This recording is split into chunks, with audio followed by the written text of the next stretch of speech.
Hello and welcome sa Russia TV mga kapatid, at meron tayong debate na magaganap ngayon between Brother Eugene ng Catholic versus Pastor Rayan ng Baptist mga kapatid. Ang ating topic ngayon ay patungkol dito sa patutunayan ng ating affirmative na ang mga rebulto, mga imahe sa loob ng simbahang Katoliko ay hindi kasali sa mga Diyos-Diyosan na binabanggit sa Biblia ayon sa Biblia at referensya. So again mga kapatid, ang topic nila ngayon ay patungkol dito sa rebulto, mga imahe sa loob ng simbahang Katoliko ay hindi kasali sa mga Diyos-Diyosan na binabanggit sa Biblia. So mga kapatid, affirmative natin dito si Brother Eugene at negative naman si Pastor Rayan.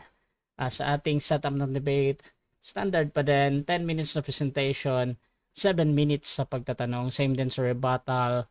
Meron tayong 5 minutes na final conclusion, mauna si negative, mahuli si affirmative. Sa ating rules mga kapatid, hindi naman sila bago sa ating rules, no? So ganun pa din yung ating rules, yung ating 20 seconds na pagsagot, yung ating close-ended question. So dapat pili muna bago tayo paliwanag ng 20 seconds, yung ating 10 seconds explanation rule kung hindi kayo makapili or wala doon or hindi nyo masagot ng direkta ang question. So pwede kayo mag-explain ng 10 seconds, tapos hindi po pwedeng mag-object kung kahit anong sasabihin nyo dyan, okay lang. Rule number 4, sagutin ang tanong na naaayon sa tanong. So kung ang question ay sino, so magbibigay kayo ng pangalan. So ako naman yung magde-determine yan. Rule number 6, sa first stand, doon lang kayo magtanong sa inilatag ng katunggali. At during first cross, kung sinasabi niya na hindi ko pa nilatag yan, i-automatic next question ko yan.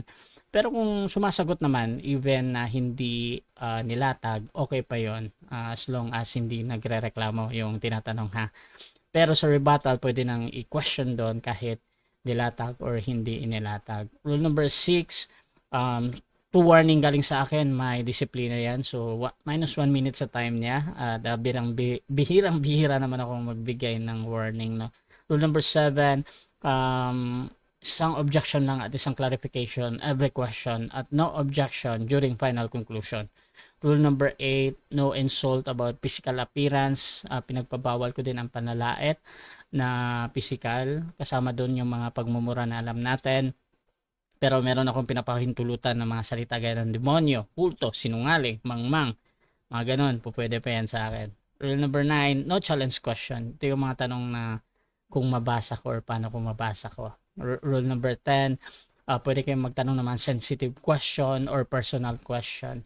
Rule number 11, 7 minutes disconnection time limit. Rule number 12, meron akong kapangyarihan na magtakda ng mga bagong rules.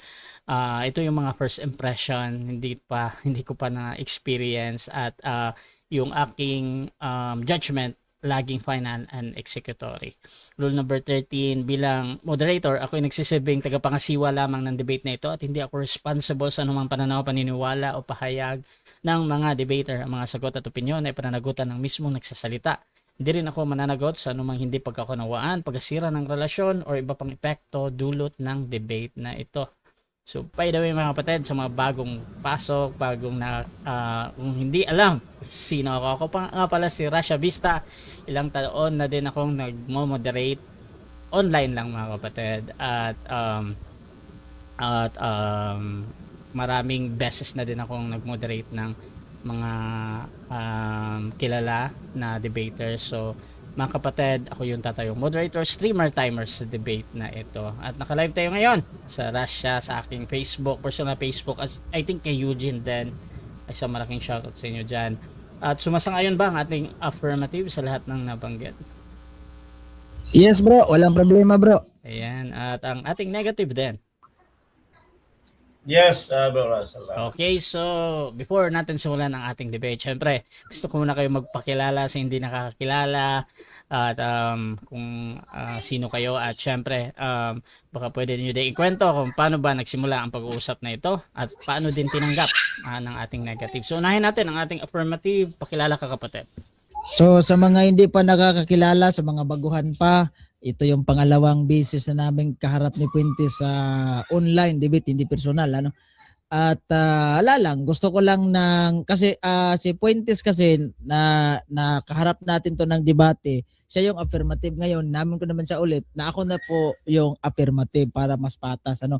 Pero ibang topic. Patutunayan ko na lahat ng mga Diyos-Diyosa na binanggit sa Biblia, hindi po kasali yung ating mga icons at mga imahe, mga statue na nasa loob ng simbahang Katolika. At salamat sa Diyos. At si Puentes naman ay nag-response kaagad ano. Uy, mina yung ano natin dito. Nag-response kaagad itong si Puentes at sa lahat ng mga nanonood, maraming salamat at good evening po sa atin lahat. Okay, at syempre, yung ating tututol, pakilala ka, Pastor. Magandang gabi sa ating lahat and salamat din po sa pagkakataong ito na makausap natin si Eugene ng pangalawang beses. At meron po siyang live at gusto lang naman po natin bigyan po ng hustisya yung kaniyang hindi pagtapos last because magabi na. So, bibigyan natin ng pagkakataon para makausap ng pangalawang beses itong ibang tema naman ngayong gabi na ito. Nawa po ay meron po kayong matutunan both sides. At ito po, Pastor Puentes ng Cebu New Testament Bible Baptist Church at tatayo titindig bilang representative po ng Bible Baptist Catholic. Maraming salamat po.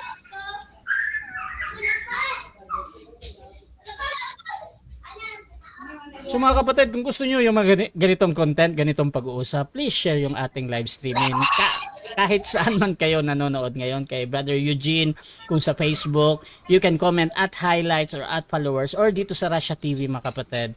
Para automatic na magtatag ang inyong lahat ng friends dyan. So kung meron kayong ganyan, dapat yung merong naka-highlight. So meron tayong mga ganyan na ginagamit mga kapatid at highlights or at followers. So mga kapatid, wag din kayong mahiyang magtanong or mag-comment dyan dahil mamaya sisikapin natin na basahin ang inyong mga question or mga ano yung sa tingin nyo sinong nananalo. Ayan. So mga kapatid, simulan na natin ang ating debate at syempre bibigyan ko ng 10 minutes sa unang pagpapahayag si Brother Eugene sa kanyang patutunayan na ang rebulto, mga imahe sa loob ng simbahang Katoliko ay hindi kasali sa mga Diyos-Diyosan na binabanggit sa Biblia, ayon sa Biblia at referensya. 10 minutes bro, your time starts now. Okay, so maraming salamat po Mr. Moderator. Adjust ko muna itong volume kasi automatic siyang maghina. Alright, so ang ating po titindigan ngayon ay patutunayan ko na hindi kasali sa binanggit na Diyos-Diyosan dito sa Biblia. Itong mga imahe natin na sa loob ng simbahang Katolika. Bakit ka ako? Sa Biblia po, sandali lang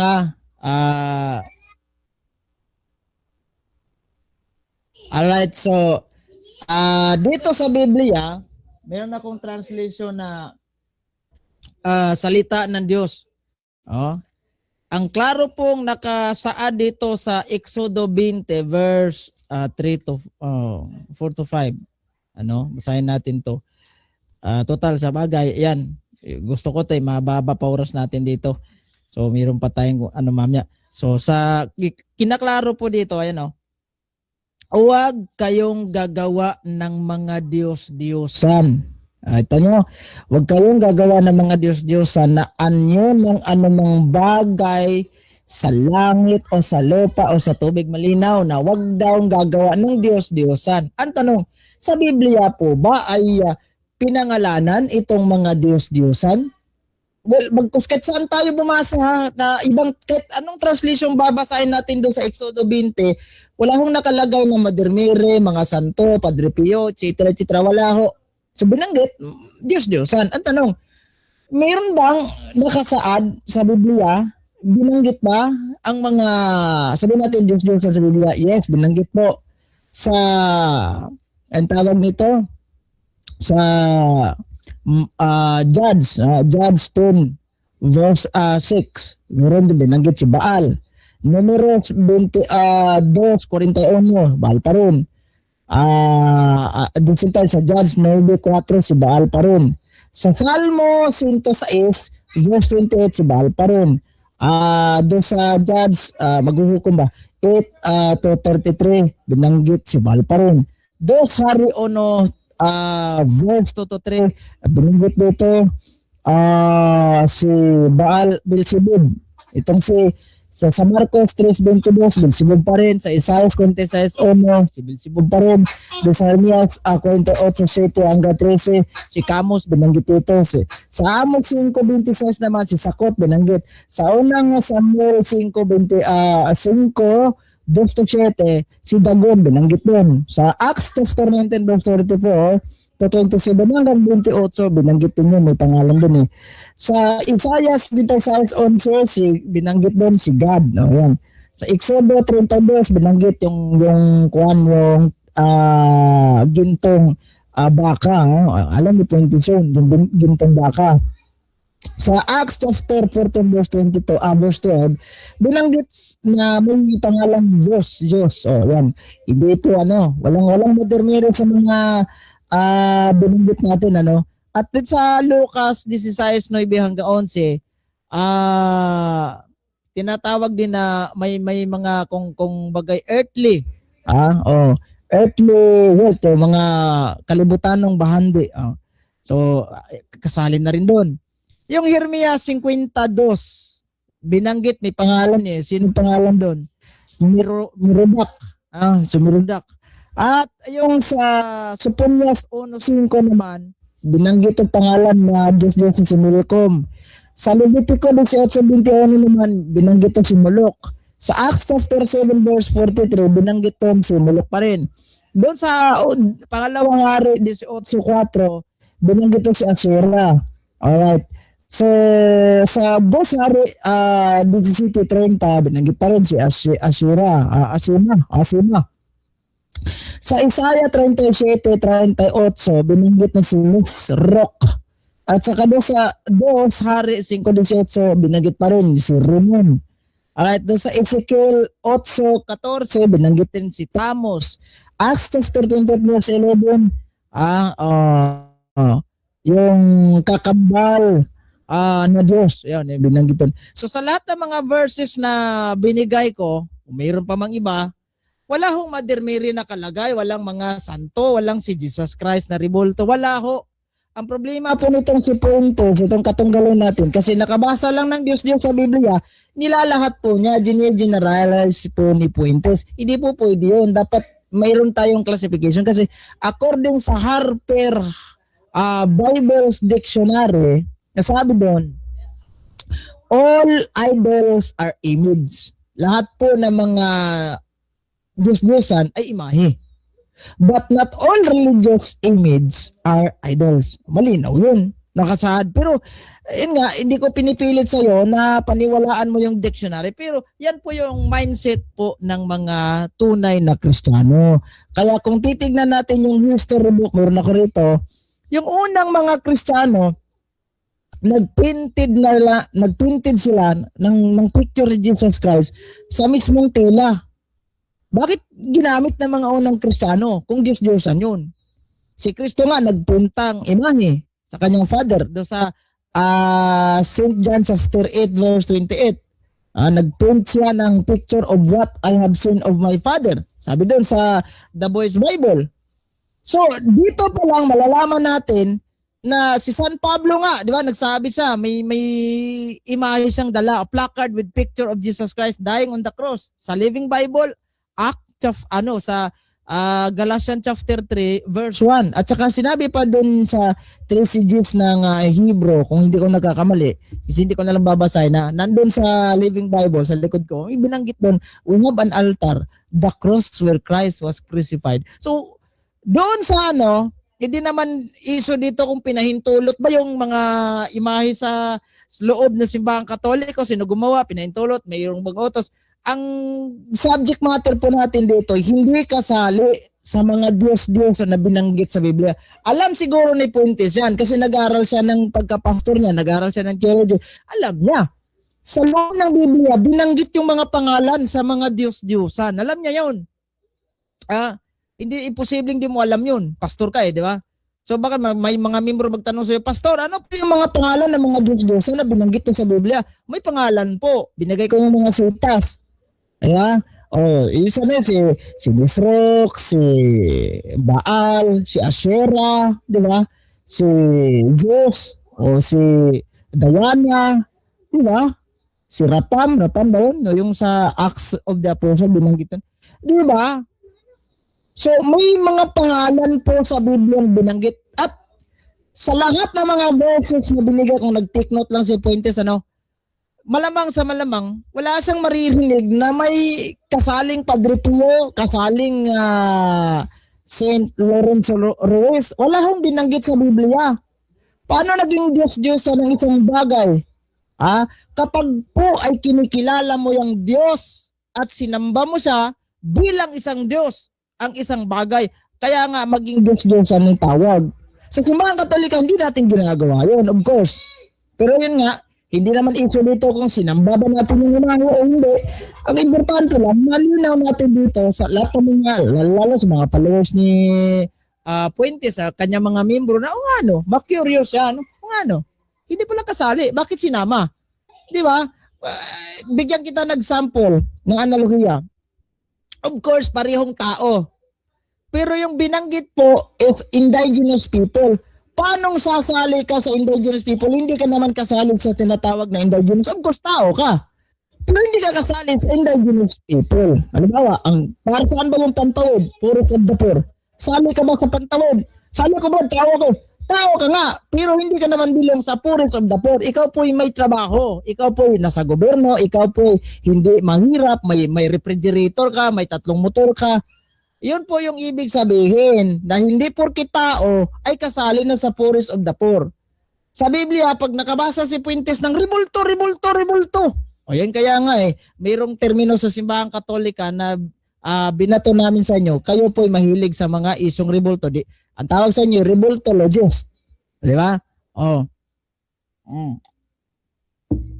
Rebultologist po yung tawag sa inyo. May nag-comment pa nga sa akin dito, natamaan na tayo. Hindi naman tayo natamaan. Dahil unang-una, official teaching po ng simbahan, hindi natin sinasamba ang mga imahe.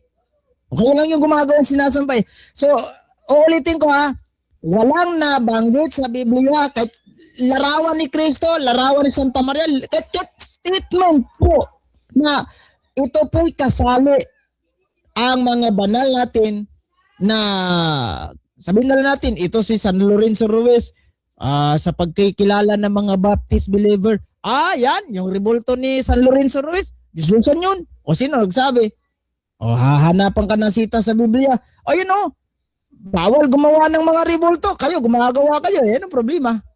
Yung Diyos na nagpagawa ng tansong ahas, pwede naman mukha niya iukit doon. Ba't tansong ahas pa? Simbolismo pa ng demonyo. So hindi pinagbabawal yun. Ang pinagbabawal kung kikilalanin mong mga Diyos ang mga yun.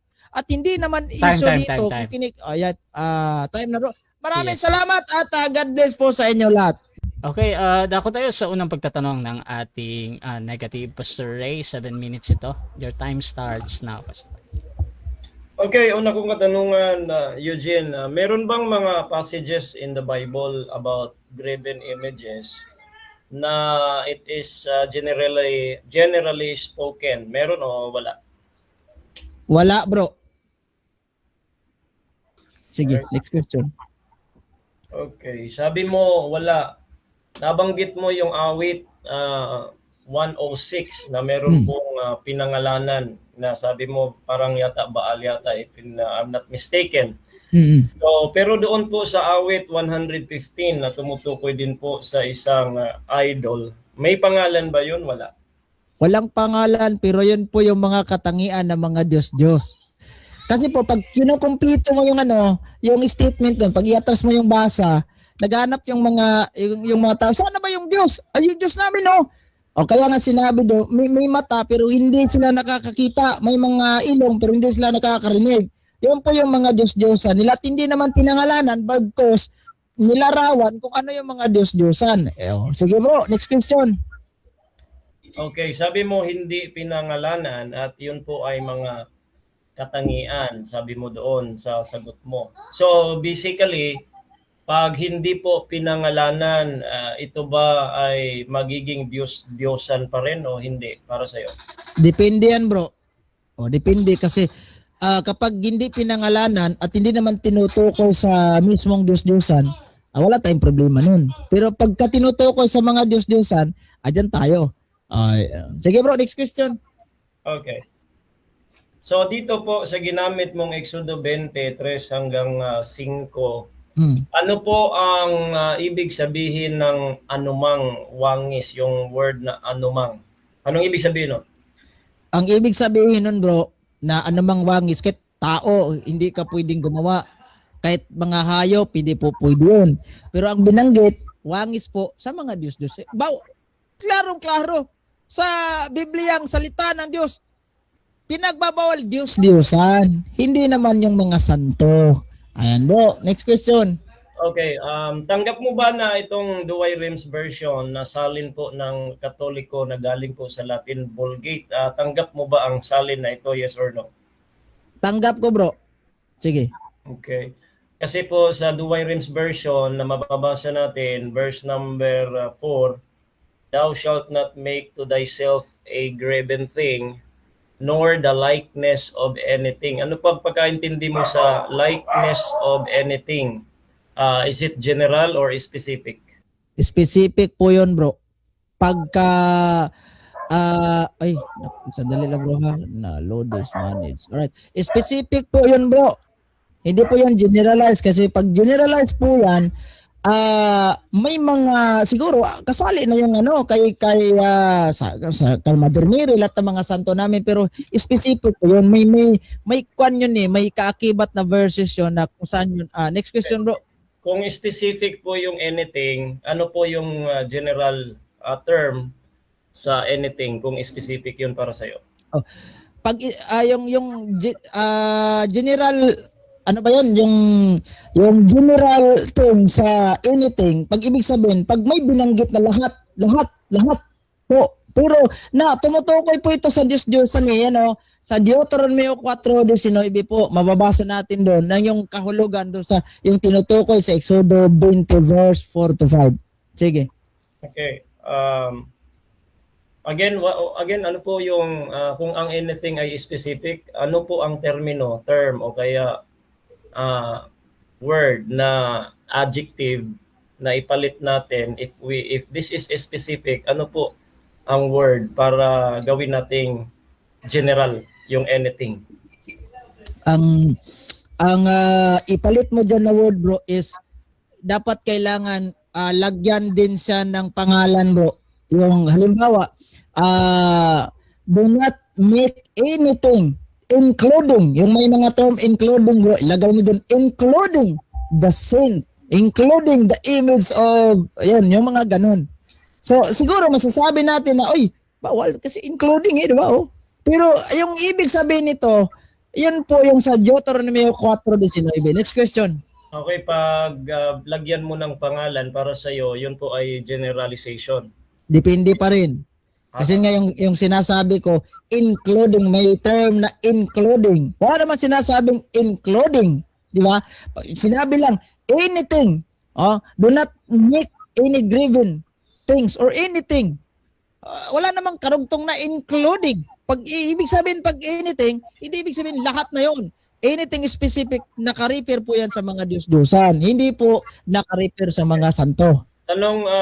Sunod na tanong, ginamit mo po yung phrase na all idols are images. Naniniwala po ba kayo na all idols are images? Yes po, but may karugtong yun. May karugtong, but not all images are idols. Yan po yung paliwanag ng Harper Bible's Dictionary. All idols are images. Tama naman yun. Kasi yung mga Diyos, may imahe yun. But not all images are idols. Sige. Okay. Alright. Di ba nabanggit mo yung Colossians 3:5 patungkol po sa mga kasalanan na yun po ay idolatry or idols? Yun ba mga kasalanan na yun are images? Yes or no? Hindi naman. Hindi bro. Pero usually kasi, yung pinakapunto ko dito, yung pinapabot ko sa'yo, yung nasa isip mo. Tayo po nakabasa ng Diyos-Diyosan, sabi, kayo may mga larawan kayo, may mga rebulto kayo, Diyos-Diyosan yun. Di ba? Pero mas okay ang gagamitin mo yan kasi hindi lang pala about sa rebulto o yung mga Diyos-Diyosan, meron din pala yung mga kasalanan. Sige, go.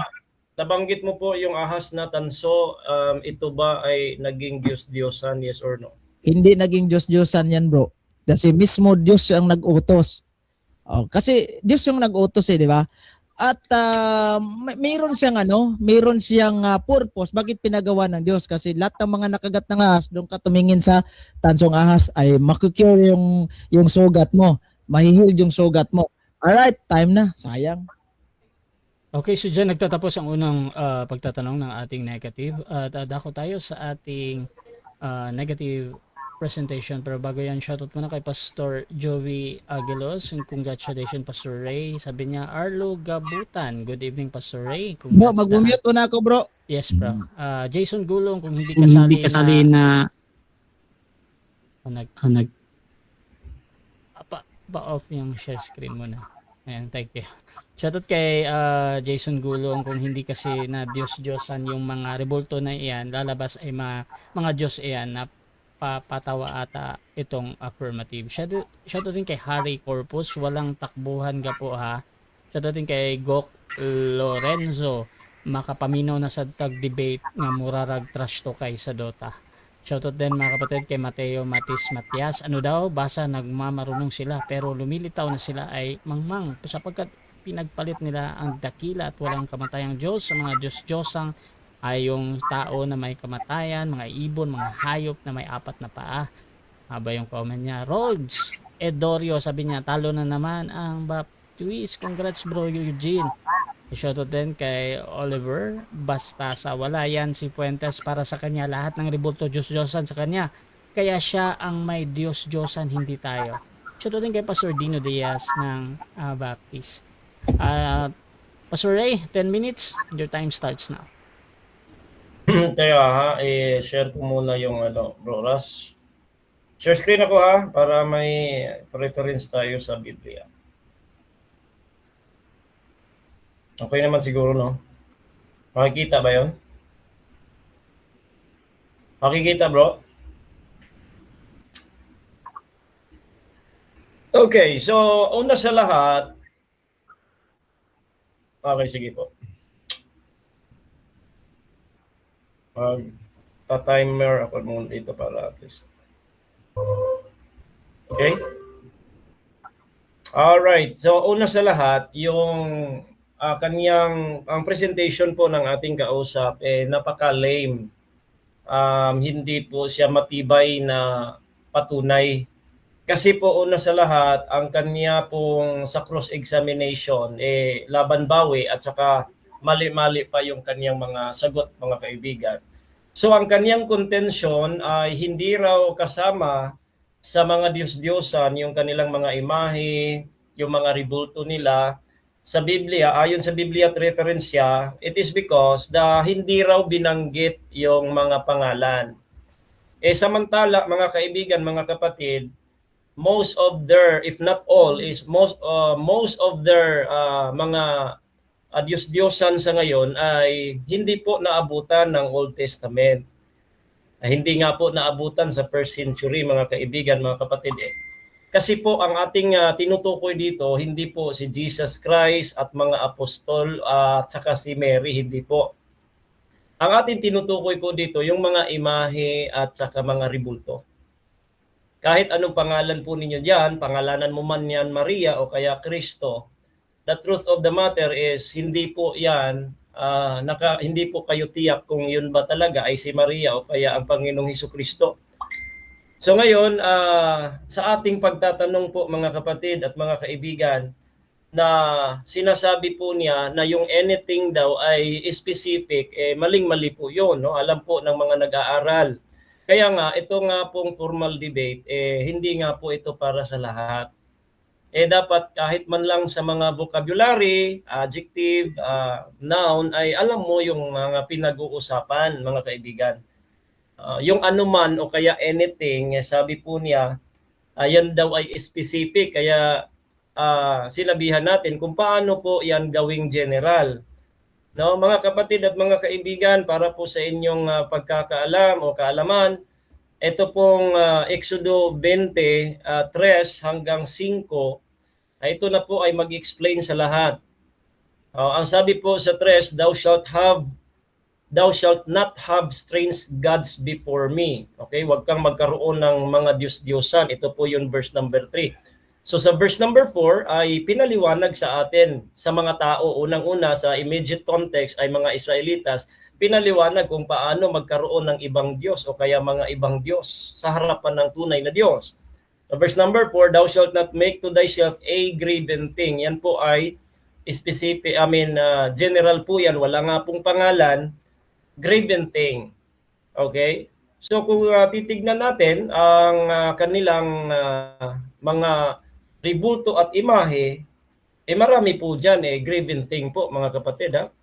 Marami po dyan graven thing. Kaya pasok po sila dito sa verse number 4. Okay? Now, marami pong, may mga sinasabi si Eugene doon sa kanina, sa kanyang presentation, na pamamaratang mga kaibigan. Yun yung sinasabi niya na all idols are image. Tinanong natin kung image ba yung mga kasalanan na binanggit niya na mga idols na kasama raw, hindi raw.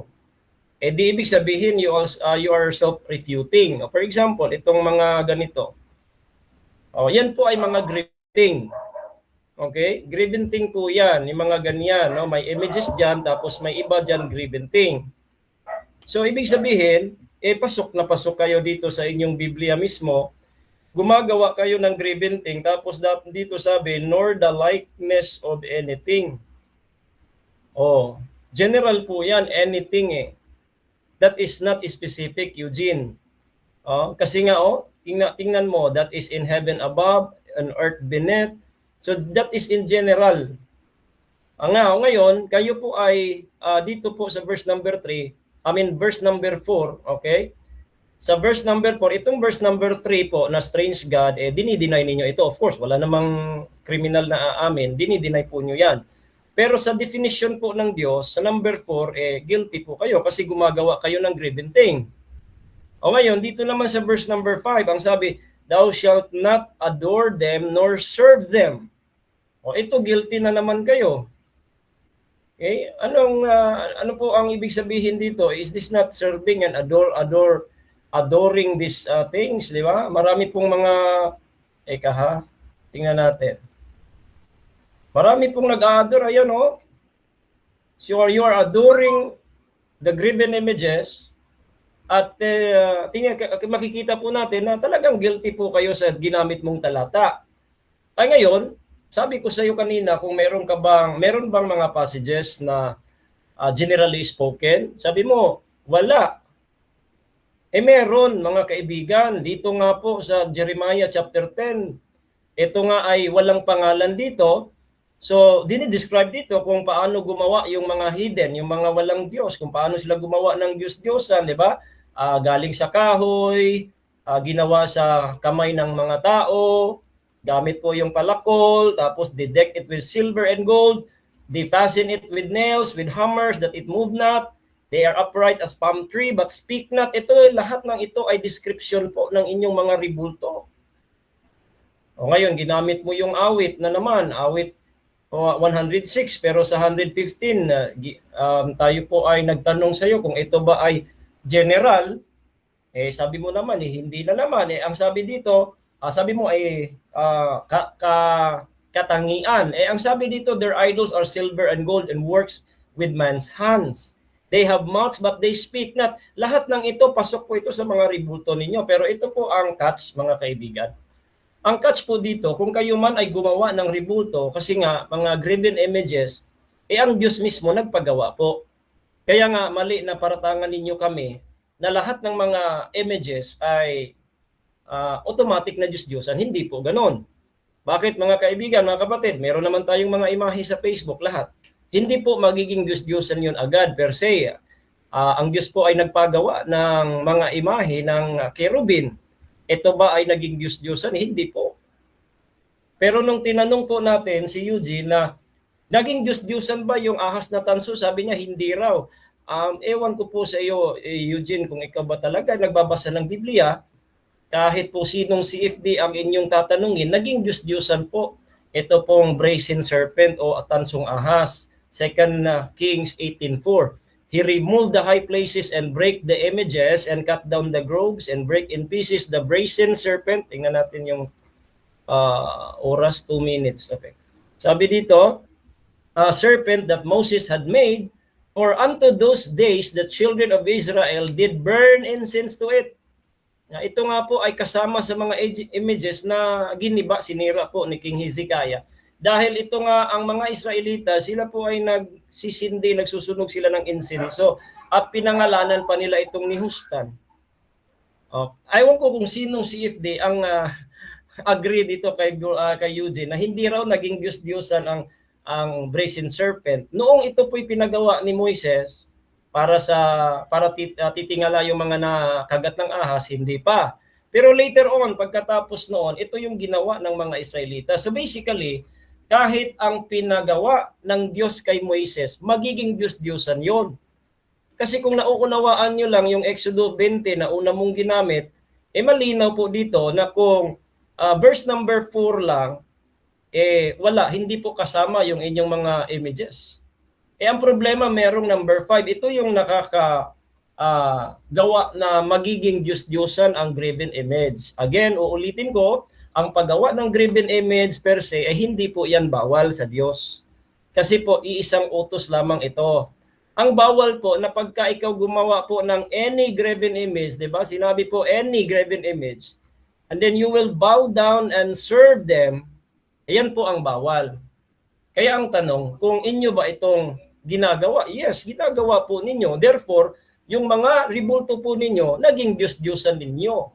Pero sa amin, ribulto lang yan. Pero dahil inyong ginagawa yan, you bow down to it, you serve it, pambihira, naging Diyos-Diyosan po ang isang imahe at sika ribulto. Kaya kahit anong deny po ninyo, mga kaibigan, mga kababayan, Katoliko, you have to repent and believe the gospel. Dahil kahit anong deny po ninyo, guilty po kayo sa utos ng Diyos, which is ginagamit nyo pa ito as 10 commandments. Nga lang, wala nga po yung ibang mga commandments dito. Pero you have made graven images, you bow down to it, and then you serve it. So, guilty po talaga si Eugene Gapot saka ibang mga Katoliko. At salamat naman dahil hindi na po lahat at iba na po, ang iba ay namulat na po sa pagkakasalang ito. Maraming salamat. I think time na po, Bro Rush. Okay, dako tayo sa first cross ng ating affirmative, Brother Eugene.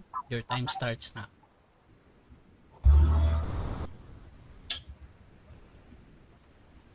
Or Eugene?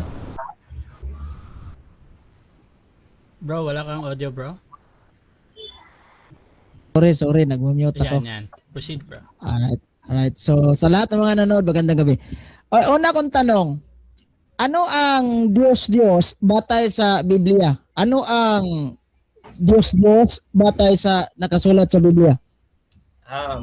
Marami po. Una, graven images na siyang niyuyukuan at pinagsisilbihan ng tao. Diyos po yun. At yung nabanggit mo na mga kasalanan, Diyos din po yun. Ang ibig sabihin na ito po ay you bow down and serve, and that is not real God. Kaya Diyos. Next question. Okay. Tungkol dito sa sinasabi ni San Pablo, sa unang Korinto 8:4, sabi niya, kaya nga tungkol sa pagkaing inihandog sa Diyos-Diyosan, alam natin na ang mga Diyos-Diyosan ay larawan ng mga bagay na di totoo. Tama ba itong sinabi ni San Pablo na ang mga Diyos-Diyosan ay larawan na mga bagay na hindi totoo? Tama ba ito? Mali po yung binasa mo na sinabi ng Apostol Pablo, yung salin mo mali. Kasi po ang tunay na salin dyan, ang Diyos-Diyosan po ay mga bagay na imahe o kaya sabi dito na that is anything na yan po ay walang kabuluhan. Hindi po imahe o representative ng mga bagay na hindi nag-exist. Mali pong salin yon. Kundi ang mga Diyos-Diyosan ay walang kabuluhan. Yun po yung tamang salin.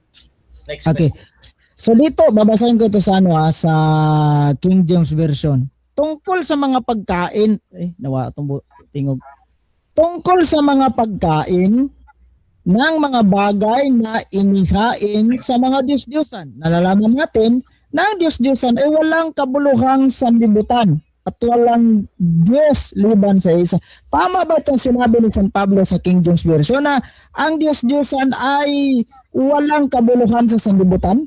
Yes, tama po yun. Kasi po hindi nga tunay na Diyos, kaya walang kabuluhan yung mga Diyos-Diyosan. At ang sinulatan po dyan yung mga mananampalataya.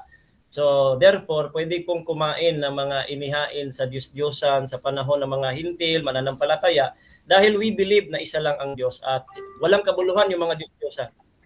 Next question. Si San Pablo sa Magandang Balita Biblia sinabi niya na ang Diyos-Diyosan ay mga bagay na walang kwenta, na mga bagay na hindi totoo. Ngayon, ang tanong ko sa iyo, itong mga imahe sa loob ng simbahang Katolika, dahil sabi mo, mga Diyos-Diyos ito, kasali ito sa binanggit sa Biblia. Mga bagay ba itong totoo o mga bagay na hindi totoo? 10 seconds po. Alright, 10 seconds daw. Ang Okay, sagot sige. po natin, mga bagay na walang kabuluhan, ayon po sa binasa mo. Wala kang talagang kabuluhan yan. Kahit nga baha, kayo pa nagliligtas, imbis kayo yung iliniligtas. Kaya walang kabuluhan yan. Okay, next question. Sinabi mo walang kabuluhan. Sinong apostol nangaral ng mga larawan or mga statues or mga icons sa loob ng simbahan ay walang kabuluhan? Sinong nangaral na apostolon? Apostol Pablo, binasa mo nga Diyos-Diyosan. Bakit naging Diyos-Diyosan? Kayo po ay yumuyuko at pinaglilingkuran ninyo, naging Diyos-Diyosan. So ang mga Diyos-Diyosan, walang kabuluhan. Kaya nga kayo yung nagliligtas, imbis kayo yung nililigtas ng mga Diyos-Diyosan ninyo. Kaya walang kabuluhan yan. Next question. Okay. Next question. Dito sa The Living Bible Paraphrase sa Protestante po, sabi dito sa Galatians chapter 3 verse 1 na si San Pablo mayroon siyang hawak a picture of Jesus Christ dying on the cross. Ang tanong, yung bang picture na hinahawakan ni San Pablo, walang kabuluhan ba yun? Yes or no? 10 seconds po. Well, hindi po picture na literal po yan. Ang ibig po niyang sabihin na nakapako po mismo sa kanilang mga mata. Wala pong sinabi dyan na may hawak-hawak siyang picture. Wala ho. Next question. Sa Hebrew chapter 13 verse 10. Sinabi doon, we have an altar. Sa The Living Bible pa rin we have an altar, the cross where Christ was crucified. So may crucifix. Ang tanong, walang kabuluhan ba yun o may kabuluhan?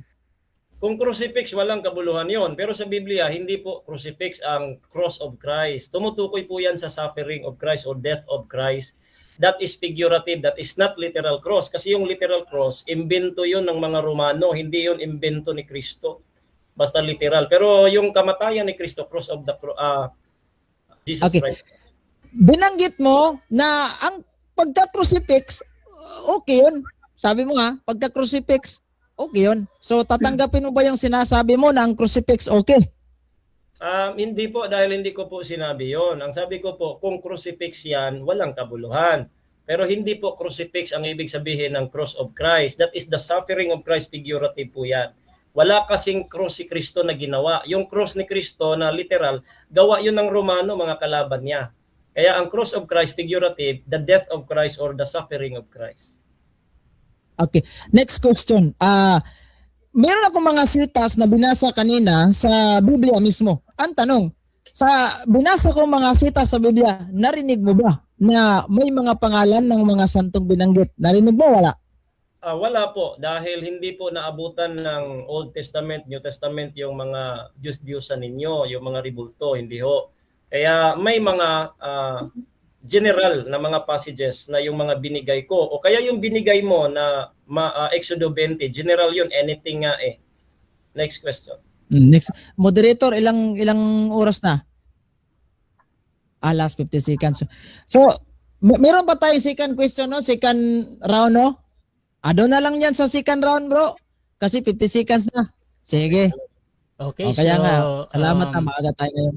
Diyan nagtatapos mga kapatid ang first stage ng ating debate. So dako tayo sa rebuttal. Pero bago yan, shoutout muna sa ating nasa live. Nandyan si Brother Carl. Namuntos pa siga po. Baka kung wala nag-ingon si Pastor nga okay ang crucifix.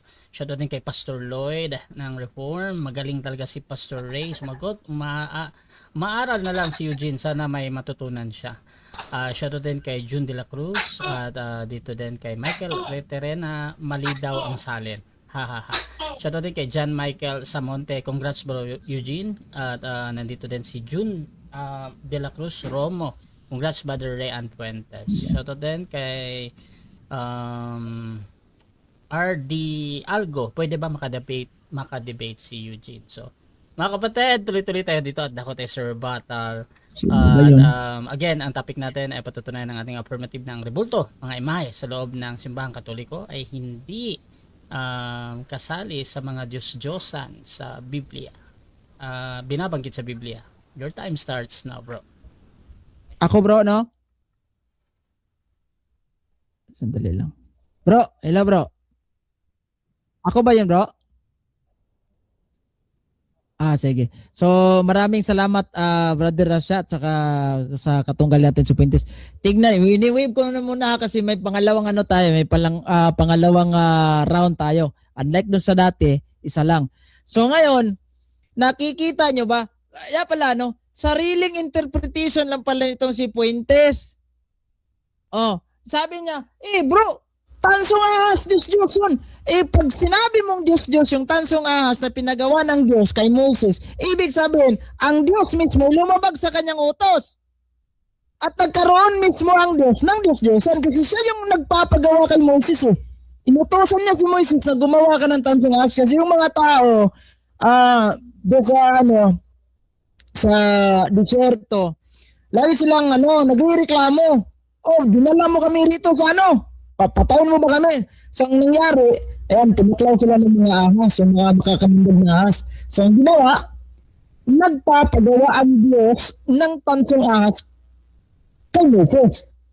Ngayon, ang tanong, may utos ang Diyos na bawal Bakit nagpapagawa siya? Ibig sabihin, Diyos-Diyosan. Of course, naging Diyos-Diyosan yung tansong ahas. Yung binasa mo sa huli na yun, dahil po, inaalaya na po nila ng insinso. Sinamba na po nila, ibang usapan na yun.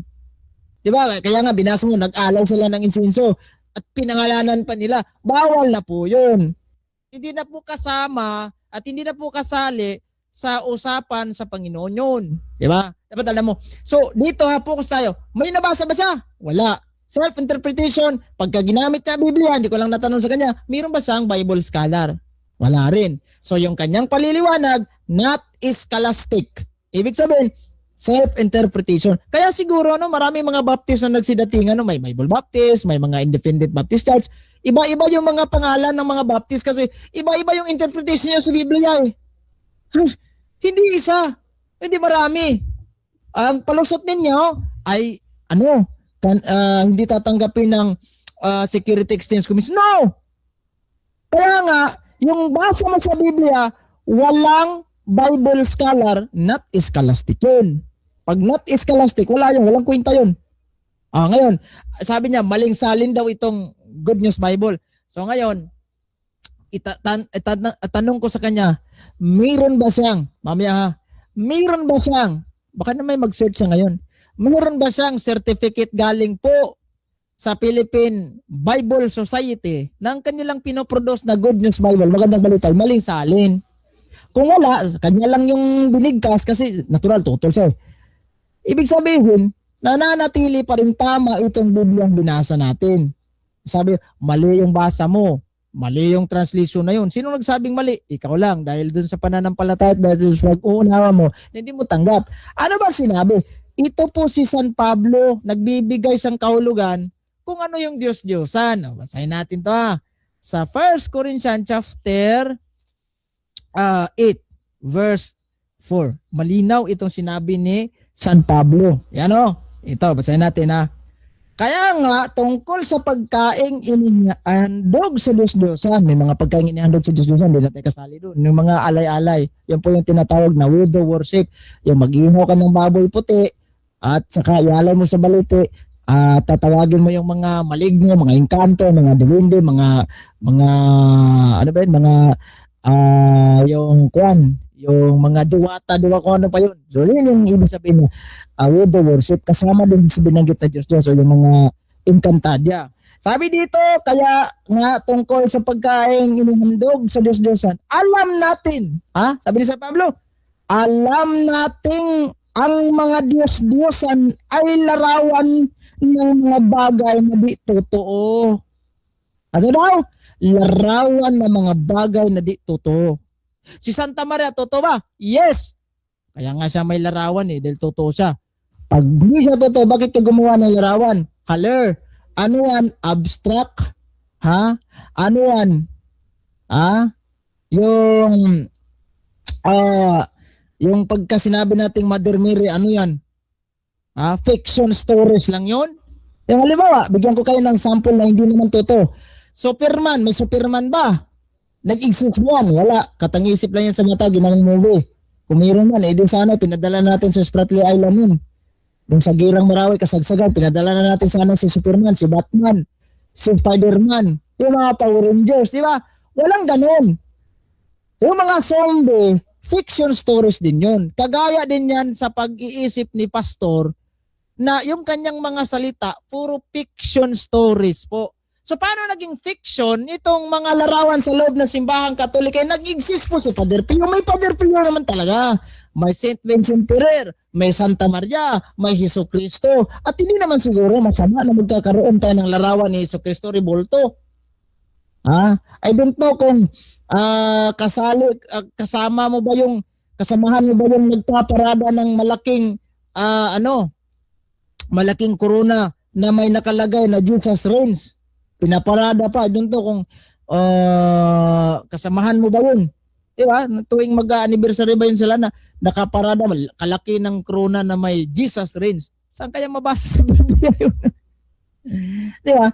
So, ulitin natin na nilinaw po ni San Pablo na ang mga Diyos-Diyosan ay mga bagay na hindi totoo. O mga bagay na walang kabuluhan. Sinang-ayonan niya ang statement ng King James Version dahil pumapabor sa kanyang isip. Kasi yung isip niya, sabi niya, walang kabuluhan yung mga rebulto ninyo. Ay, binasahan ko sinabi dito sa King James, walang kabuluhan. Ay, sangayon ako dyan. Dito naman sa Magandang Balita, mas lalong nilinaw ni San Pablo na yung mga Diyos-Diyosan, na yung mga bagay na hindi totoo.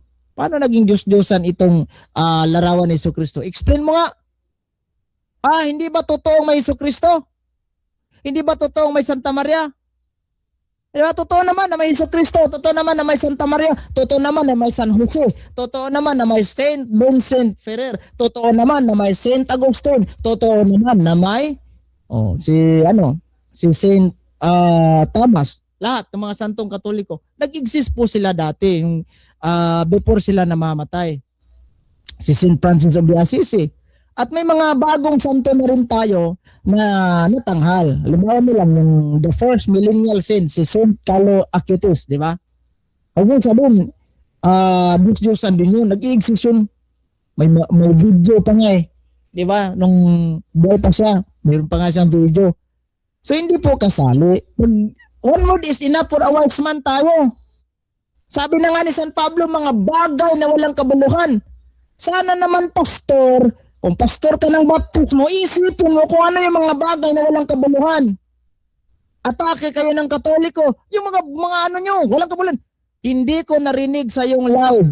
I don't know kung mayroon ka bang episode, kung may episode ba o saan.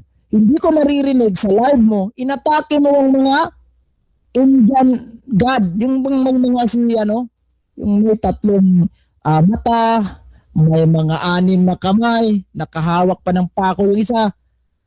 Bakit hindi mo inatake yung mga Buddhism, yung mga lumuluhod sa Buddha? Di ba? Bakit hindi mo inatake yung pinaparadang may mga costume, may mga revoltong malaki yung sa demonyo sa Brazil? Mga satanic festival, bakit hindi mo inatake? Bakit inatake mo si Santa Maria? Diyos-Diyosan, bakit binintang mo yan sa Katoliko? Wala. Alright, so, bro, anong oras na bro?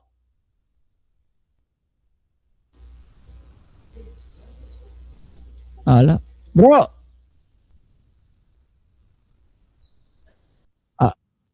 Alright, so last 1 minute. So sige, kaya nga, wag mong ibintang sa simbahang Katoliko yan. Ibang usapan yung sinamba ninyo. Kaya nga meron tayong larawan na inukit. Dahil mismong si San Pablo, meron nun. Si Kristo nagpinta din. Sabi niya, hindi naman maling salin naman yung magandang balita. Sino bang nagsabi sa maling salin? Ikaw lang naman nagsabing maling salin. Ha? O walang yung mga pahayag dapat sana yung pahayag mo Puentes, sasabayan mo ng mga Bible scholar na pahayag, yung bang mga footnote o may nababasa ka bang footnote? Wala naman. Meron ako. Doon sa Exodo 20, may footnote dito sa Biblia, hindi kasali yung mga santo. Ay tama naman yun.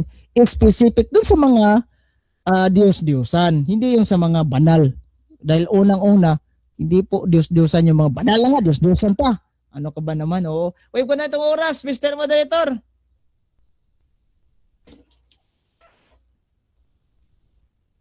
Hello bro, Yes, bro. wait ko na lang itong oras. Okay, time na din. So, dako tayo mga kapatid sa ating second cross. Pastor Ray, your time starts now.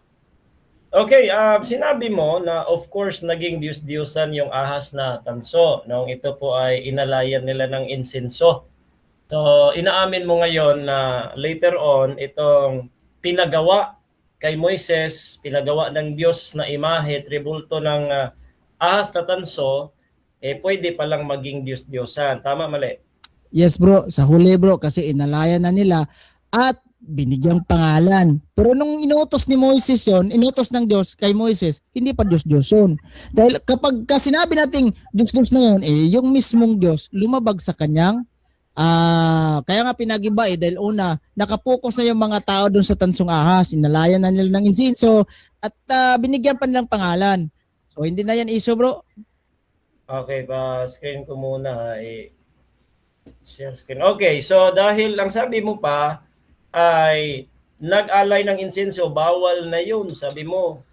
Ngayon, tanong ko sa iyo, eto ba nakikita mo sa screen si Pope Francis nag-alay ng insenso dito sa ribulto ng tinatawag ninyong Maria at Santo Niño? Nag-alay o hindi? Hindi nag-alay sa mismo. Sandali lang. Off ng share screen. Alright bro, sorry. Napindot ko kasi. Tiningnan ko yung niya, yung screen niya kasi dito hindi ko makita. Hindi po mismong bro. Yung pag-uunawa mo diyan mali. Hindi mismong ang ribultong inalayan ng insenso, kundi yung mismong si Santa Maria. Kasi ang purpose po ng insenso ay mga prayers po 'yan na dinala ng Santo Papa patungong langit. So, naka-point tayo sa kanyang imahe lang naman sa dingding Sige. Hindi, yung sinabi dito, amin nakita natin, yung may usok dito, insenso ito o hindi? Insenso yan bro, pero hindi yan nakatuon doon sa mismong ribulto. 'Di ba? Ang meaning po kasi ng insenso, diyan po yung mga dasal na mga tao. So nakatuon po yan mismo sa ribulto ni Santa Maria, but ang point diyan hindi mismong sa ribulto kundi kay mismong Mother Mary na sa langit na. Next question. Okay. Next question. Yung mga ribulto ba ninyo, graven images, meron ba kayong graven images na mga ribulto? Yes or no? Mayroon, marami. Pero hindi mga Diyos-Diyosan yun. Yung nga yung pinatunayan ko Sila po yung mga banal. Kasi, siyempre naman, alangan naman kasi turing mong demonyo si Santa Maria, yung kanyang imahe. Ikaw naman, pag ikaw si Jesucristo, ituring ko yung ina mo na Diyos-Diyosan yung kanyang imahe. Magagalit ka, siyempre. Next. Okay, next question po. Pinagsisilbihan nyo ba ito? Yinuyukuran itong mga ribulto ito? Yes or no? Nope. Hindi naman. Niyumuyukod kami doon sa harap ng ribulto bilang paggalang, not the adoration due to God alone. That is the official teaching of the Catholic Church. Next question. Sabi mo, niyuyukuran mo paggalang. So, yinuyukuran talaga, pero paggalang po ang inyong pagturing doon. Pero niyuyukuran, tama mali? Tama, pero hindi mismong yung mga ribulto yun na yun. Halimbawa, hinalikan mo yung picture ng asawa mo. Masama ba yun? Lumuhod ka sa life size na picture ng asawa mo at humahalik ka pa. Mahal, kamusta ka na dyan? Mali ba yun? Hindi po. Hindi ibig sabihin extra asawa mo yun. Ibang usapan na yun. Sige. Okay. Now, ang tanong ko po sa iyo, Eugene, be honest, yun pong mga mukha po ninyo katulad ng inyong profile na tinawag nyong Maria. Be honest, talagang yun ba ang mukha ni Maria? Yes or no? Yes, exactly. Kung yun yung point ng mga artist. Baka sabihin mo, Brad, more than 400 Brad, may mga imahe ni Mother Mary iba-iba. Saan ang tunay? sa mindset ng mga artist, pag yan sa Santa Maria, yan na yun. Halimbawa, ikaw, meron kayong mga 5 magkakapatid, inutusan kayo ng teachers nyo, sige, magkakaroon kayo ng project, idodraw nyo yung mukha ng mga magulang mo, yung parents mo. Hindi naman ka marunong. Next question. Next question po, sabi mo yes. So ibig mong sabihin, yung inyong Maria, marami po ang mukha. Tama? Hindi naman, isa lang. Pero nakapoint kasi pag ako, artist ako marunong kong gumuhit pero naman ako expert. Pagka yung intention ko si Mother Mary, kahit ayan nga, yung example ko, 5 kayong magkakapatid, pinaguhit ko yung 5 ninyo, natural, hindi kayo tugma. Pero yung intention ng kapatid mo, mama ko to. O, bilog lang yung ulo, may buhok. Saka sabihin mo, mama ko yan. Talagang mama mo yan. Kahit pa hindi Xerox yung muka. Pagka sa intention ng artist, pag siya yun. Sige. Okay. Ang Diyos po nag-utos na gumawa ng mga imahit o rebulto ayon sa Old Testament. Meron bang utos ang Diyos na yuyukuan ito, pagsilbihan ito, pag-aalayan ito ng bulaklak? Meron bang ganon? Wala. Pero yung ginagawa sa simbahang Katolika, paggalang na yun. Yung utos ng Diyos na hindi ka mag-alay ng bulaklak, hindi ka yumuyukod, hindi ka lumuluhod sa harap, yun yung mga Diyos-Diyosan. Pero pagka banal, pwede tayo doon. Kasi yung kerubin, di ba? Niluluhuran niya. Nakatira pa nga si Josue sa harap ng sa kerubin, di ba? O nagkakamali ba si Josue? Wala. So hindi po pwede pag Diyos-Diyosan, pero pag banal, okay yun. Alam mo ba na niyuyukuan ni Josue doon sa kerubin, sa arka ay yung literal presence ng Diyos sa gitna ng kerubim. Alam mo ba yun o hindi mo alam? Alam namin yun, bro. Kaya yan yung ginagawa din namin ng simbahang Katolika. Kaya kami lumuluhod sa harap ng mga imahe ni Kristo dahil nandoon ang presence ni Jesus Christ. Kaya nga ano bang nakikita mo pag ikaw ay nagdasal sa harap ng imahe ni Kristo? Nakikita mo ba yung demonyo? Wala. Nakikita mo yung presence ni Jesus Christ. Gaya na lang yung humaharap ka sa picture ng asawa mo, love. Hindi pa ako makakauwi dyan sa Cebu. Nandito pa ako sa Mindanao. Ingat kayo dyan ha. May pahalik-halik ka pa sa picture. Hindi ibig sabihin, extra asawa mo yun. Next Right. question. Next question, ayon sa iyo, nandoon po yung presensya doon sa rebulto. Now, ngayon ang tanong mo, doon po sa talata sa numero 7:89, yung presensya ng Diyos doon nagsasalita doon po sa gitna ng kerubin. Yun po mga rebulto ninyo, yung presensya ng Diyos doon nagsasalita din po ba o hindi? Hindi bro, kasi yung pag sinabi natin, tama naman yung sinabi sa Biblia na ang Diyos ay Espiritu, kaya dapat sambahin ninyo siya sa Espiritu. Kaya nga Espiritu yung Diyos Pero gumamit lang kami ng mga imahe bilang representation. Hindi ibig sabihin na nagsasalita yung mga imahe. Kasi kapag nagsasalita yung mga imahe, ibang usapan nun. Sige. Okay, so dako tayo sa rebuttal ng ating negative. Ay na bro? Yes bro. Sayang. Proceed ka sa yung rebuttal, Pastor Ray. Alright, sa rebuttal po natin, Bro Eugene, una sa lahat, hindi po nakalabag ang Diyos. Bro, mag-mute mo na ako bro ha. Para hindi ako Sige marinig lang. dyan bro. Sige po, sige po. So, ang Diyos po, Brother Eugene, ay nagpagawa ng imahe, rebulto, pero hindi po siya nakalabag dahil ang utos po niya, hindi po paggawa lang per se. Okay, so hindi po siya nakalabag. Kasi po, wala po kaming sinasabi na bawal po gumawa. Kaya nung mga example mo na hindi extra asawa yung hinahalikan namin na picture, hindi po kasi bawal yung paggawa per se. Pero at least yung asawa namin, picture namin, una sa lahat, tunay na mukha niya yon. Pero bakit mo sinabi, no? I told you, be honest, kung yan ba talaga ang mukha ni Mary? Kasi po, ang dami-dami pong mukha ni Mary kung gano'n. Sabi ko sa iyo, marami bang mukha si Mary? Sabi mo, hindi, isa lang. O kaya nga maraming mukha, it's because, kaya ito gusto kong sabihin sa inyo pwede kaming gumawa ng imahe, tribulto ni Maria at saka ni Jesus Christ. Kasi nga, hindi nga mali yung paggawa per se. Kaya lang hindi kami gumagawa, it's because hindi namin nakita yung mukha ni Mary. Bakit what if kung magawa ko, Bro Eugene, yung mukha ng nanay mo? Sasabihin ko sa iyo, si Mary ito, papayag ka ba? At least yung hinahalikan namin, nilalagay namin sa aming mga wallet, yung mukha ng misis namin, talagang sila yun kasi nakita namin. Hindi po pwede na magiging, for example, yung mama ko ilalagay mo sa picture ng ang picture ng mama ko ilalagay mo sa wallet mo, tapos sasabihin mo nobya mo yan, hindi ka papayag kasi kailangan na talagang mukha niya. Okay, so sana mainawaan mo, ito, mukha ng maraming mukha ng inyong Panginoong Hesukristo. Kasalanan ng artist yun. Bakit sila gumagawa? Hindi nga nila nakita. Kaya nga wag niyong gawin Hindi nga kayo inutusan. Ang inutusang gumawa ng imahe tribulto, si Moises, inutusan siya, meron po yung purpose. Hindi, sabi mo nga, hindi sila inutusan para alayan ng bulaklak, ito po ay sisindihan ng mga insenso, susunugan ng insenso. Di ba? So, ibig sabihin, kayo, gumagawa noon, hindi nga kayo inutusan. Sabi ni Saya pa, nagbuot-buot mo ba? Yan ang problema, nagbuot-buot mo. Wala kayong hindi kayo sumusunod sa utos ng Diyos. So ngayon, kaibigan, sabi mo, nag-alay ng insenso, kaya naging Diyos-Diyosan. Exactly. Tapos sabi mo pa sa amin, hindi yon nag-alay ng insenso, pambira. Actually, nag-alay talaga dito.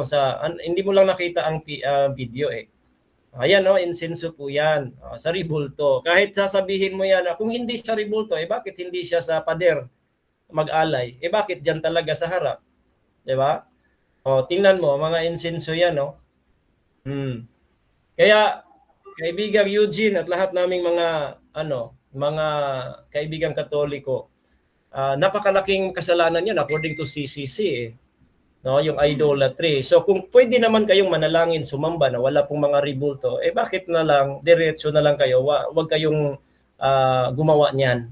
Pwede kang gumawa ng mga imahe tribulto na sa gilid, titignan nyo. Pero pag kaluluhuran mo yan, yuyukuan, yun yung sabi ng Biblia na wag mong gawin.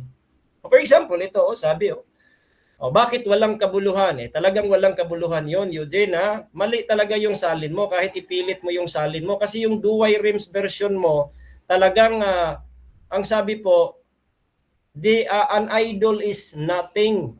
Yan, galing yan sa Latin Vulgate ninyo, official po yan na Latin Bible The idol is nothing. Ganon din sa aking King James Version, the idol is nothing. Walang kabuluhan. Wala talagang kabuluhan. Dahil dito, tingnan nyo po, anong kabuluhan yan? Sabi ko nga sa inyo, pagka may sakuna, may lindol, may baha, kayo pa nga nagliligtas Kaya walang kabuluhan talaga. Anong kabuluhan yan? Ang sabi nga sa Biblia dito na hindi nga po makakagawa ng mabuti at masama. Okay? So, wala talagang kabuluhan. Kaya tama yung salin na walang kabuluhan. King James Version at saka Duway Rims. Kahit sa Tagalog, ang babasahin natin sa Tagalog, ganun din Okay? 1 Corinthians 8:6, ang sabi po dito, 8:4, sabi dito, nalalaman natin na ang Diyos-Diyosan ay walang kabuluhan sa sanglibutan. Wala talagang kabuluhan. It cannot do good and evil sa'yo. Wala. Kaya walang kabuluhan yon. So kung walang kabuluhan yon, pwede ka namang sumamba, manalangin na wala yung mga ribulto na yon. Bakit hindi mo gawin? Kaya ginagawa namin yon kasi ayaw naming ma-fall into idolatry. Now ngayon, ang tanong natin kung ang ribulto ba ninyo graven images? Sabi niya, oo, meron mga graven images. Di ibig sabihin, pasok ka na doon sa Exodo. Kasi sa Exodo, talagang graven images na nakasulat doon.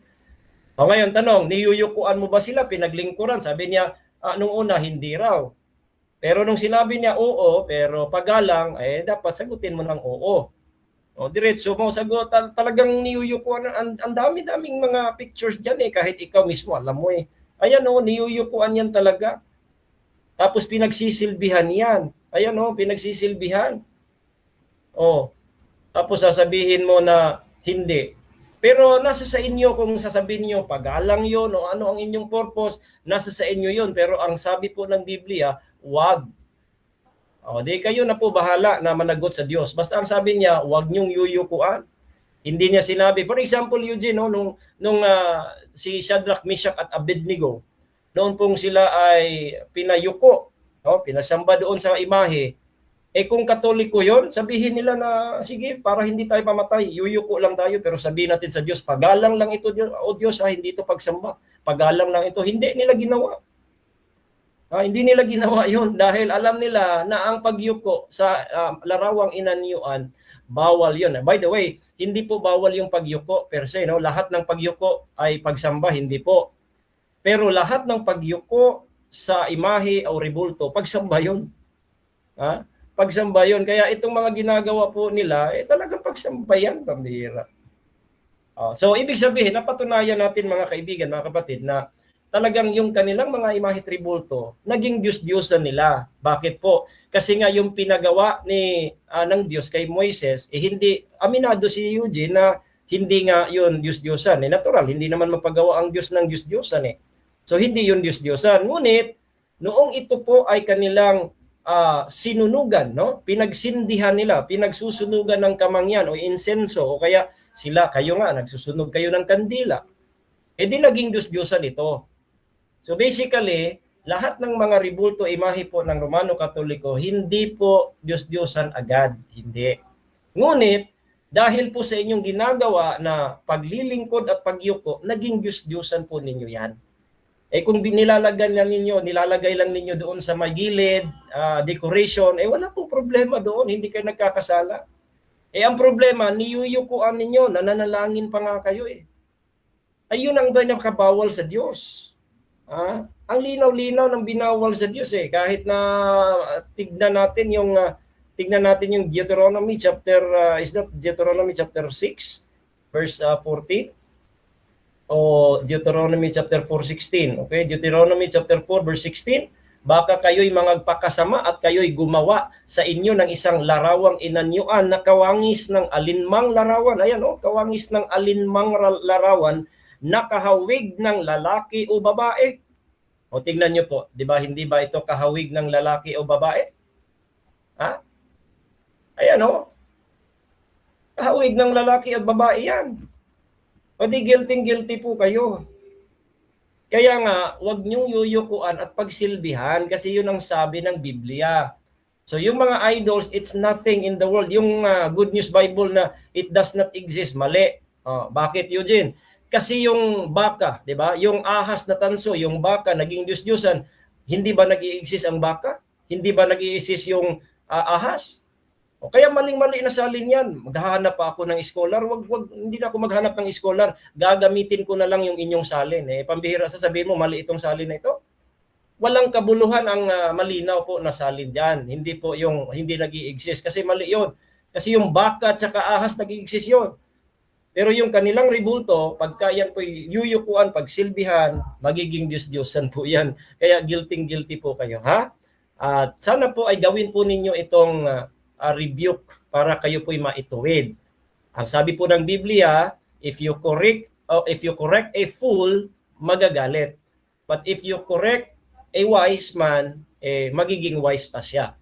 Kaya Bro Eugene, mahal namin kayo. Kaya binigyan kita ng pagkakataon at oras para makausap ngayong gabi para maituwid ka dahil mahal namin kayo. Ayaw naming mapunta kayo sa impyerno. Ayaw namin, di namin gusto na kayo po ay danihon o kaya maging membro namin, hindi namin po ay magkita-kita tayo sa langit at hindi po kayo mapuntang impyerno kasi ayon po sa inyong CCC kahit.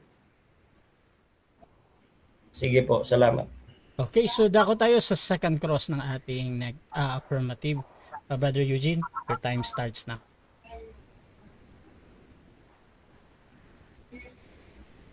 Ayan bro. Sige. So, unang tanong, Mr. Punto, sinabi mo na hindi bawal ang paggawa ng mga graven images. Tama ba ito? Yes, tama po. Dahil nga ang Diyos mismo nagpagawa kasi nga ang utos hindi po huminto sa verse number 4. Meron pong verse number 5. Kaya hindi po bawal ang paggawa per se, kundi paggawa, pagluhod at pagsilbi sa mga ginawa mong rebulto. Next question. Alright, so yung sinasabing kerubin, bakit inutos ng Diyos? Aminin mo ba na yung kerubin na pinagawa ng Diyos ay banal yun? Yes na naging banal. Kasi po may banal na larawan. Larawan, but may banal na presensya ng Diyos. Naging banal yon yung buong arka, hindi lamang yung kerubin, kasama yung arka. Naging banal yon kaya nga hinahawakan ni Usa, patay siya agad. It is because of the literal presence of God. nagsasalita pa yan, numero 7:89. Nawala po sa inyong mga imahe tribulto, walang ganun. Okay, next question. Kasi sinabi mo na yung cherubim is banal, notos ng Diyos. So, ibig bang sabihin yung inyong sinasabi ditong hindi bawal ang paggawa, yun yung mga bagay na banal? Hindi po. Yun po yung mga bawal na, yun po yung mga bagay na pinagawa ng Diyos. Okay? So, nagiging banal lamang po yan. It's because of the presence of God. Nung wala ng presence of God, hindi na yan banal. Kaya yung presence of God, yun yung nakapagbanal doon sa lugar o kaya doon sa bagay kung diyan po naninirahan ang presensya ng Diyos. Okay. Next question. Sinong apostol nagturo sa inyo ng ebanghelyo na itong mga larawan ng mga santo ni Mother Mary, ni Hesukristo ay walang kabuluhan po ito? Sino nagturo sa inyong apostol yon? Si Apostol Pablo unang-una, dahil siya po ang nagsasabi doon na yung mga Diyos-Diyosan po ay walang kabuluhan. Kaya nga yung mga ribulto, hindi si Maria per se, si Cristo per se, hindi. Yung ribulto na ginawa ninyo kasi I'm sure hindi po yan si Maria dahil ang iba-iba nga yung mukha eh. Ikaw mismo hindi mo nakita si Maria. Paano mo masabi si Maria yan, si Cristo yan? Hindi mo nga nakita mukha nila. Next question. Okay, next question. Sinabi mo si Apostol San Pablo. Ngayon, may binanggit ba si Apostol San Pablo na bawal yung mga larawan ni Hesukristo, ni Mother Mary o sa mga santo? May binanggit ba? Paki-rephrase paki-ulit nga yun sabi ko, meron bang apostol? Sabi niya meron. Si San Pablo, I think, narinig ko si San Pablo, sabi niya. May binanggit ba si San Pablo na pinagbabawal talaga yung mga larawan ni Mother Mary, ribulto ni Mother Mary, larawan ni Cristo o larawan ribulto ni Cristo? Meron ba? Wala po sa gusto nyong unequivocal. Pero meron sa general. Roma 1, sabi diyan, you change the truth of God into a lie and worship the creator more than the creator. So, yung mga larawan na sinabi mo ginagawa ng kamay ng tao kahit sa Acts chapter 17 verse 28-29, gawa ng tao yun. Kaya hindi po equivocal kundi sa concept or sense po. Wala pala. So, ngayon ang tanong ko sa'yo para maging scholastic itong payag mo, mayroon ka bang Bible scholar na ituro sa amin na yung mga nasa loob ng simbahang Katolika ay bawal ho yun, kasali po yan sa Diyos-Diyosan, mayroon o wala? Marami po, pero hindi ko po maibigay lahat sa iyo. Kahit mga scholar namin, ganun din kasi parehas naman kami ng interpretation. Hindi naman mahirap intindihin yung Exodus 20, yung Deuteronomy chapter 4, hindi yun mahirap intindihin. Kahit elementary student, maintindihan niya yun. Sige. Next question. Sabi ni San Pablo sa unang Korinto 8:4, ang Diyos-Diyosan ay mga bagay na walang kabuluhan. Ngayon, yung imahe ni Kristo, yung picture ni Kristo, at tanong, walang kabuluhan ba yon? Ay, walang kabuluhan yon. Unang-una, kasi po, paano may kabuluhan yon? Kayo nga nagsasabi, yung inyong sinasamba, hindi yung imahe, kundi si Kristo mismo na nasa langit. Walang kabuluhan yon. Ano kabuluhan yun? Hindi yun magkapagliligtas sa'yo. Hindi yun magsasalita. Hindi naman, wala kang kabuluhan gumagastos pa nga kayo, so mapabigat pa yun.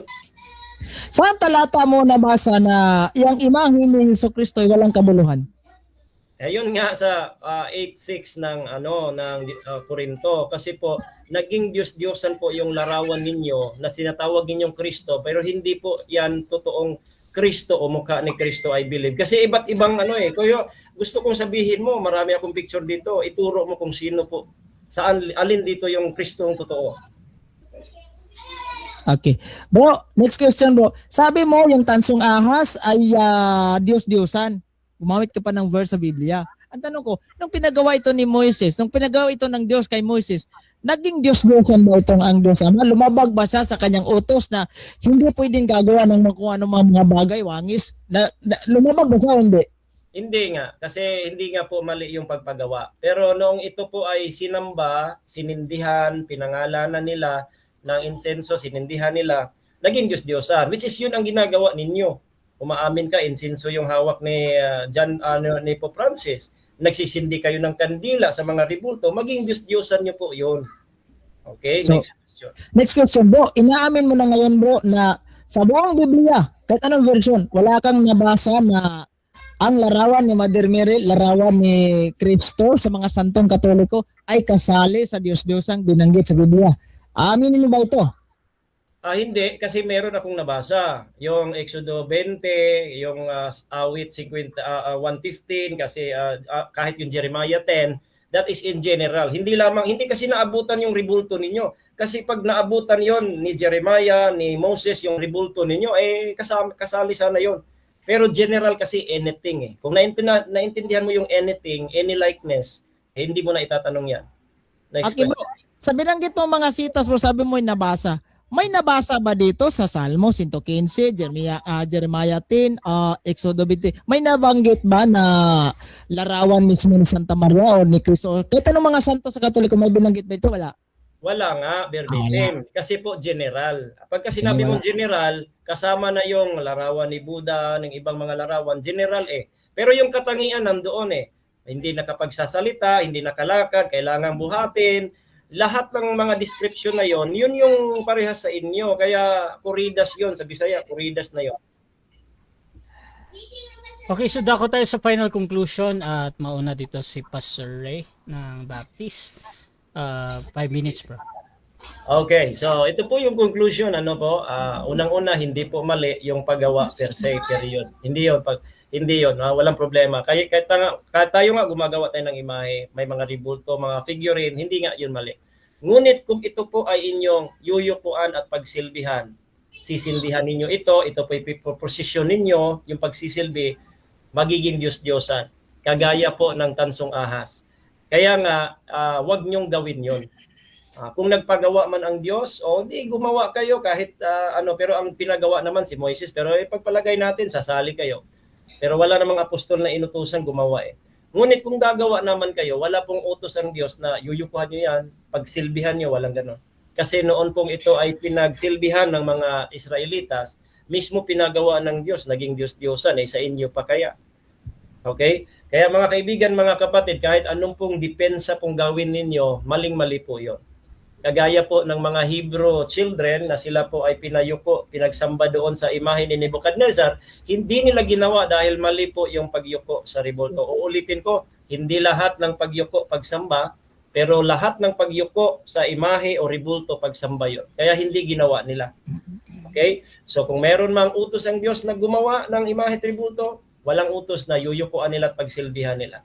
Kung ipapalusot po ninyo yung kerubin, naging banal yun, it's because of the literal presence of God na nandoon sa gitna, pero wala na po yon. In fact, wala yon sa inyong ribulto. Huwag nyong i-claim yon.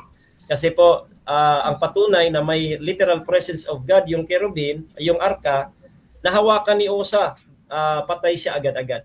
Pero ngayon, kahit hawakan natin yung ano ninyo, kahit nga binibiyak pa nga ng iba wala namang mangyayari sa kanila. Kasi nga, walang kabuluhan po yon. Kaya we love you guys and gusto naming ipaabot sa inyo itong katotohanan na impyerno po kayo pag kayo po'y makakumit ng idolatry. Revelation chapter 21 verse 8. Kaya ngayon, napatunayan natin kahit wala yung pangalan po ninyo na ribulto ni Maria, ni Cristo Santo Niño, Black Nazarene, hindi na po kailangan kasi po general ang sinasabi ng Bible, anything. Aywan ko, hindi nyo maintindihan a graven thing. Graven. Tinanong natin, graven ba yon? Graven, yes. Di pasok. Diba? So, yun. Sinabi pa na likeness of anything. Kawangis ng babae at lalaki. Pasok na pasok yung ginagawa ninyong ribulto. So, hindi na kailangan pangalanan yon ng Old Testament kahit ng New. Kasi hindi po naabutan. Wala kasing ribulto si Jesus Christ at ang mga apostol. Ang mga apostol, kahit si Maria, wala po. Hindi sila gumagawa. Nung ginagamit po ninyong galasya, that is figurative po, idiomatic expression na nasa nila, sa harap mismo nila. Kasi po, malinaw na si Kristo po ay ipinako. Hindi po nagdadala ng imahe si Apostol Pablo. Kahit nagdadala man, pero again, hindi po nila niyuyukuan at pinagsisilbihan yun. Kaya mga kaibigan, mga kapatid, mahal namin kayo. Ayaw po namin hindi namin intensyon na saktan po ang inyong damdamin, pero ang katotohanan minsan nakakasakit. Pero pag ito inyong tatanggapin, nakakagamot po ito. So you have to repent and believe the gospel para ikaw po ay maligtas, aminin mo na ikay makasalanan, nagkasala ka sa sin of idolatry, lalapit ka sa Panginoong Hesus, didinggin ang iyong panalangin kahit walang ribulto o imahe. Manalangin ka sa Diyos at tatanggapin mo siya ng buong puso na siya lamang ang Diyos at tagapagligtas. Kasi po, wala pong kabuluhan yung mga Diyos-Diyosan na yan. Kahit anong depensa po ninyo, hindi po kayo makakapuntos dahil maling-mali po ang inyong aral at doktrina. Hindi po si Maria per se, si Kristo per se, hindi po, kundi yung ribulto na tinatawag ninyong Maria, na iba't ibang picture, iba't ibang mukha, yung ribulto na tinatawag ninyong Kristo, mayroon pang Santo Niño, may Black Nazarene pa, ang dami-dami mga kaibigan, mga kapatid. Uulitin ko, pwede kayong gumawa, pero wag niyong yuyukuan at pagsilbihan dahil letra por letra po yung nakasulat sa Biblia na binawal ng Diyos. Wag niyong yuyukuan at pagsilbihan ito.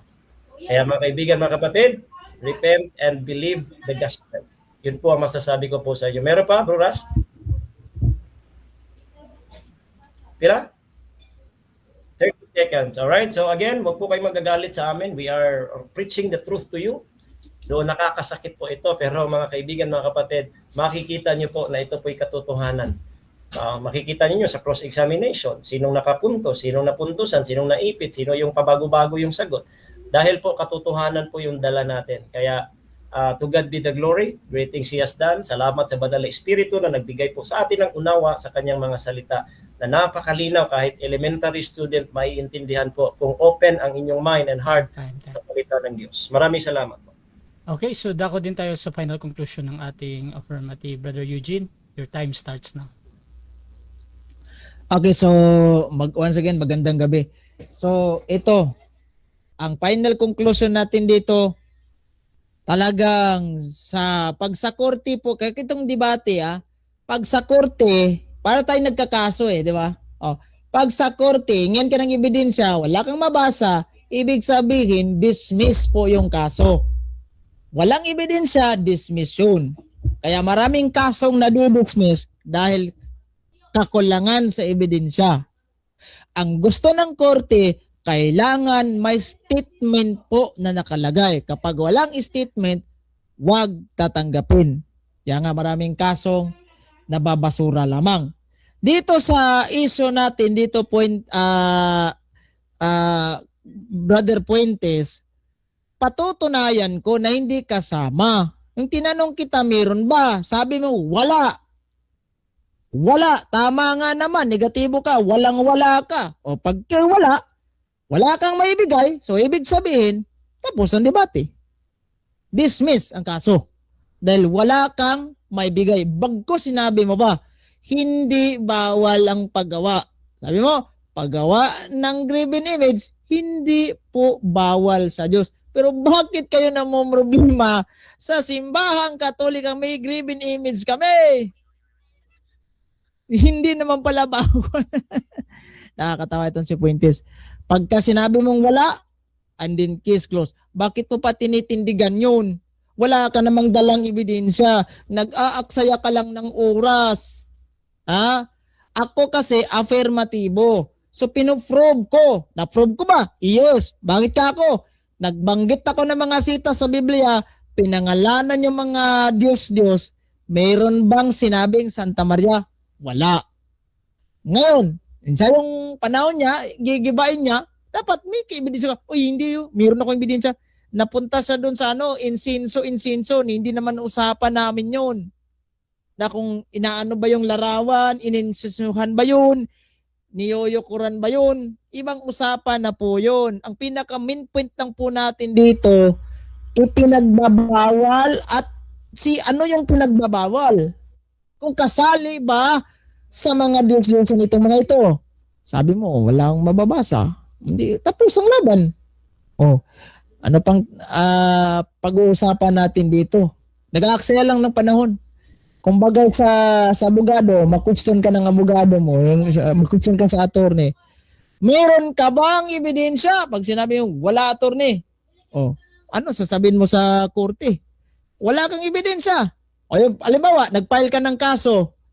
Pagkadaan sa piskal, titignan sa piskal kung may ebidensya ba yung kaso mo o pasado ba itong kaso mo. Pag wala sa piskal pa lang basura na. Di ba? So dito pa lang, sa debate natin, basura na yung mga argumento mo. Kathang isip without any Bible scholar. Sabi niya, mayroon daw, marami. Hindi naman siya nakapagbigay kit isa. Sino sa Bible scholar? Sabi nang niya, ay amin, Bible scholar namin. Sinong Bible scholar ng Baptist? Kung meron kayo, at yung Bible scholar naman ng Baptist, tumutugma ba yan sa ibang scholar? Baka sa kanya lang yan. Diba? Hindi naman tayo bias na, of course, sabi-sabihin ng Bible scholar mo na, Diyos-Diyosan yun. Dahil una, Baptist siya, kasama mo. Diba? Kakampi mo, Baptist siya. Pero how about sa mga ibang Bible scholar na hindi kakampi mo? Yan ba yung mga paliwanag nila? O, pag may isa na nagpapaliwanag na, wala naman yan sa binanggit, di wow. O ikaw, yung nasa isip mo lang kuro-kuro, sinali mo, wala naman, hindi naman kasali, ibang usapan na yun. Kaya nga yung pinaka dahilan, yung pinaka-analohiya kong binigay, bakit ka sumasali sa indigenous people na hindi ka naman kasali sa indigenous people? Sabi mo, people ako, tao ka nga. Pwede ka naman kasali sa indigenous na binanggit na bibigyang tulong. Halimbawa, lindol. Bago lang, no? Nung nakalang June 8 ba yun? Nakarang June 8, naglindol. Yung Davao tsaka yung Cotabato. Brad, tao ko, nangangailangan ako ng tulong. Tao ka nga, pero hindi ka naman kasali sa biktimang lindol. Paano ka nakasali? Nasa Cebu ka, wala namang lindol sa Cebu. Dati pa yun, last year, doon sa Bugo. Oh, so yun nga, hindi ibig sabihin, rebulto, yun na yun. Disyusan na yun. Ibang usapan yun. Dapat kilalanin mo. Tayo na bro? Yes, bro. So, dyan Sige. nagtatapos ang debate natin between Catholic and Baptist. So, before natin end yung ating live, syempre gusto ko muna kayong magpasalamat sa lahat ng nanood at makakapanood pa nito. Unahin natin si Brother Eugene, bro. So, bro, unang-una, maraming salamat sa pagkitir sa'yo. Nag-aaksaya pa ng oras, no? Binigyan mo ng time kahit ikaw ay busy. At salamat din kay Mr. Brother Puentes, no? Hindi lang ako tatawag siguro sa ng pastor Unang una, hindi naman kita pastor at hindi mo naman ako topa. So bilang paggalang na rin Brad. Brad, so salamat sa iyo Brad, Brother Puentes na ikaw po ay ito so para marami na po akong debating nasalihan pero so pa rin ito yung pinakamalinis din na debate na walang murahan. Saludo po ko sa iyo bro. Pagpatuloy mo lang yung attitude mo sa debate hindi gaya ng dati na nakikipagdebate tayo sa mga ibang sikta, may mga kasamang pagmumura, mga ad hom, kumbaga ika nga. So ito si Puentes, wala naman so far. So magandang gabi at maraming salamat po sa iyo, Brad. Siyempre, Pastor, salamat. Yes, maraming salamat una sa lahat sa Diyos at sa kanyang salita. Banal na Espiritu, to God be the glory. Salamat Bro Rush. Actually yung sinasabi ni Bro Eugene na regarding po sa maayos na pagdidebate, isisi mo yan kay Bro Russia. Actually, pasalamatan mo. Bro Russia, maganda kasi yung rules, Bro Eugene. Kasi kung magmumura ka dito, kaya lalabagin mo yung rules ni Bro Russia, patay ka sa penalty. Nevertheless, ang ating pag-uusap naman, hindi naman po tayo mananalo kung magmumurahan tayo, magagalit tayo, kaya mag-aaway tayo. That is not the point of formal discussion. Kasi nga, formal discussion because we believe we are in the truth, tapos kayo truth din, so we are exchanging truths na base po sa ating unawa. So that is all it is. No, yun po yung that really what matters most. So salamat Bro Eugene, maganda rin yung ang inyong ginawa ngayon. So iba po sa iba po ninyong mga live o kaya may ibang mga usapan. At dito rin maayos ka rin. Okay? So pinupuri din kita dyan sa iyong performance na wala din po kayong personal na atake. Dahil din po yan sa rules ni Bro Rush. Kaya salamat po Bro Rush. Salamat sa mga Katolikong kaibigan namin. Kahit na magkaiba tayo ng paniniwala, mahal po namin kayo. Gusto po namin, hindi po namin pakay na ma-transfer po kayo, lumipat kayo sa amin. Ang pakay ulit namin po ay kayo po ay maligtas at magkita-kita tayo sa langit one day. Kaya yun po yung aming pinakapakay. No? Salamat na magiging kaibigan natin yung ating kadebate. It is because of God. No? Maraming salamat sa lahat ng mga nagko-comment dyan. Hindi marami nakapanood, Rush, dahil nga may prayer meeting ngayon. So replay na lang sila manunood. Salamat sa mga viewers dyan ni Eugene. Negative o positive po yung mga comments dyan, tinatanggap natin yon. Yun po ay bunga ng inyong saloobin, pero hindi po namin intensyon na kayo po'y saktan. Maraming salamat once again. Next time, kung meron pa ka pang hamon, pag-usapan, Bro Eugene, just message yung GC natin. Maraming salamat. God bless po sa ating lahat. Okay, at Russia TV gusto din magpasalamat sa lahat ng sumusuporta at laging naniniwala pa din sa ating pagmamoderate. At kung gusto niyo sumali sa ganitong gawain or magkamon man sa dalawang ito, nandito si Brother Eugene, mayroon siyang sariling program, so pwede niyo siyang hamunin. At dito din kay Pastor Ray, alam ko meron din siyang mga live personal dito sa kanyang Facebook, so you can pwede niyong i-follow silang dalawa mga kapatid. At syempre sa akin, Russia Vista, dito ako laging nalalive sa aking personal Facebook mga kapatid. At i-upload ka din dito sa aking YouTube channel, Russia Debates TV. At dun sa mga nagtatanong, naghahamon dyan mga kapatid, sisikapin ng dalawang ito na mag-reply sa inyong mga comment dyan. So maraming salamat. This is Admin Russia ng Russia TV and we're out.